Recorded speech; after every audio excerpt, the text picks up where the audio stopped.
Hi friends, welcome back to Mana Chandamama Kathalu. So here we are with the part 3 of the Comet. In case you have missed watching the part 1 and part 2, I have left the links in the description below. So please do go ahead and check them out.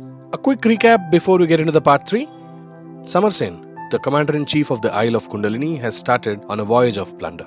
On the sea, a violent storm broke out and his ships at last reached a strange island which Samarsen and his 6 followers started to survey and came across some prehistoric creatures. So that was a brief recap of what has happened. Let's get started with the part 3. Samarsen and his men promptly climbed up the nearest tree and took shelter there. Meanwhile, the mammoth was looking for a way to escape from the lions which were after him like a pair of horns. One of the soldiers said to Samarsen, "Commander, we have managed to get into a nice mess. What wealth can we expect on this frightful island?" Another said, "If we can get out of this place alive, that's wealth enough." Samarsen was in deep thought. While the rest of the world had progressed, this place was still passing through the old Stone Age. It was very doubtful whether there were any men on this island. It was not easy to imagine anything like modern wealth in this place. Samarsen's thoughts were rudely disturbed by a fearsome shout which seemed to fill and echo through the entire jungle. "Hey, Death's Head! Hey, Devil's Serpent! Come on! Look for the rascal! 4 eyes and destroy him!" The language was human, but the voice was not. The voice was so frightening that the hearts of Samarsen and his men were chilled by it. It had the same effect on the prehistoric creatures around the pond also. They ran about in panic and hid themselves behind bushes. The ape men concealed themselves behind branches. Then, the person who uttered these words came into the view. He was standing near the pond. He was enormously tall for a human being. He was looking around only with his left eye. The other eye appeared to be permanently closed. What was more uncanny was the fact that a grinning human skull was floating in the air just above his head, while a huge serpent coiled around his feet, baring its fangs and thrusting out its vicious forked tongue. The tall fellow again shouted, "On the Isle of Sorcery, over the Mount of Brambles, on the top of the prickly hill, from the top of the bare stone, what do you see, Death's Head?" The Death's Head laughed hollowly and chattered out the reply. "A ship dancing in the mid-ocean. Immense wealth inside the ship. Outside the ship, the mermaid on the watch. Kill the mermaid. The wealth is ours." "Yes, if we can do it," said One Eye in his booming voice.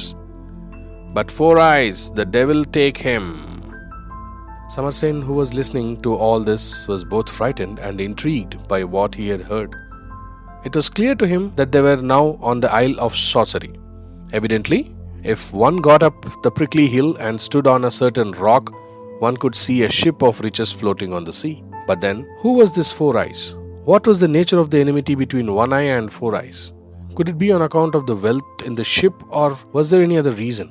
As Samarsen was asking himself all these questions, One Eye disappeared into the forest. The Death's Head and the Devil's Serpent also followed him.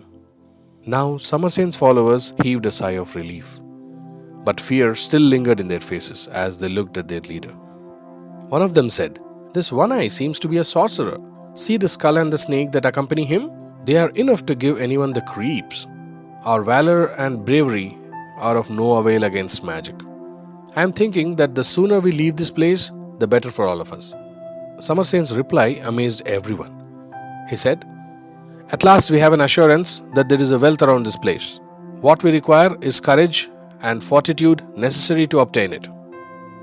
Samarsen and his men got down the tree. They had no idea what their leader proposed to do next. To the baffled men, Samarsen said, "Our first effort should be to get a glimpse of this ship in the sea. For that, we must know where the prickly hill is." "But can we believe this sorcerer One Eye?" asked one of his men. Samarsen replied, "There is no doubt that One Eye asked and the Death's Head replied was all true.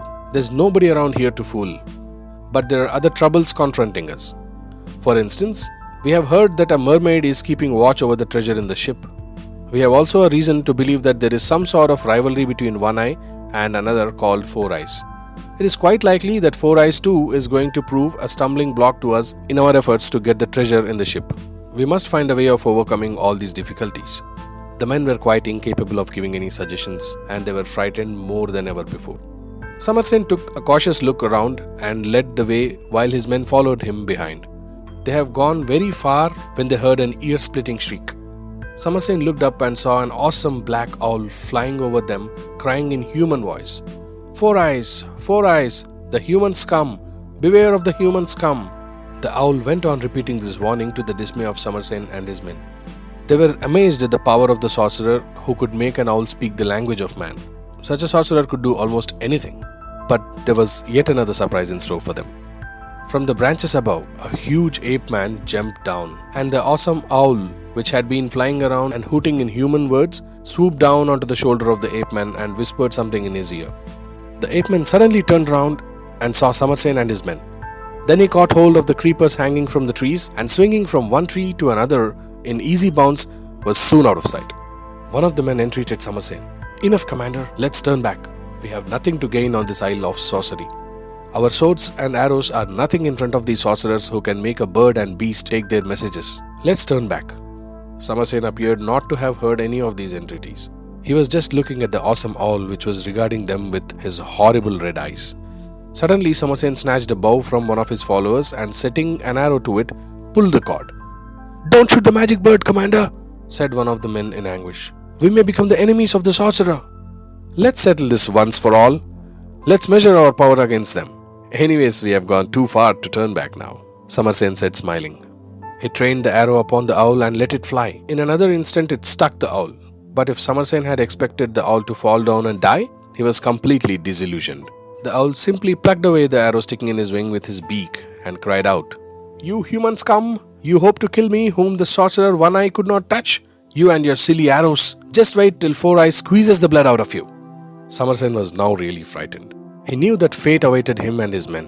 With a sign to his men to follow him, he dashed away into the forest. But the awesome owl chased them over the treetops and kept following them. Samasen's intention was to reach the east coast where their ships lay at anchor, but he lost the way and he knew it after an hour's efforts. The owl was still after them, so they could not stop from consultation among themselves. The situation was a really unusual one. Samasen was a really brave man and had the fortitude to make an effort to achieve his end. The Isle of Sorcery, which at first sight appeared to be devoid of any wealth, turned out to be in possession of great riches now. But Samasen had not yet seen either the ship or the mermaid said to be guarding it. To add to the troubles, there were at least two sorcerers with whom Samasen had to contend. He had seen one of them and the creatures of the others. There was not the least doubt that Samasen and his men were no longer safe and no longer a match to either of these sorcerers. It was true that the sorcerers were mutual enemies, but Samasen was too indiscreet in incurring the enmity of one of them by hitting the owl with an arrow. The other sorcerer had his eye on the treasure and will not likely help Samasen. One way out of this predicament is to reach the ships and to leave the island for good. But even here, fate had played a dirty trick on them and they lost their way. Still, they had to take a stock of their position, and Samasen stopped, leaning against the trunk of a tree. His men surrounded him anxiously. "We have lost our way," said Samasen, "and we have also incurred the enmity of a sorcerer. It seems to me that we have a very little left to do except praying to Mother Kundalini." "Let's first get rid of this awesome owl somehow," one of the men suggested. At that very instant, the entire forest reverberated with the booming voice of the One Eye. "Death's head, devil's serpent." At this sound, the messenger of Four Eyes, the awesome owl, took a wing and flew away. The men were now free from the owl, but they were beset by the fear of One Eye. They began to run away as fast as their legs would carry them, not caring where they went. So that's the end of part 3 of the interesting story, The Comet.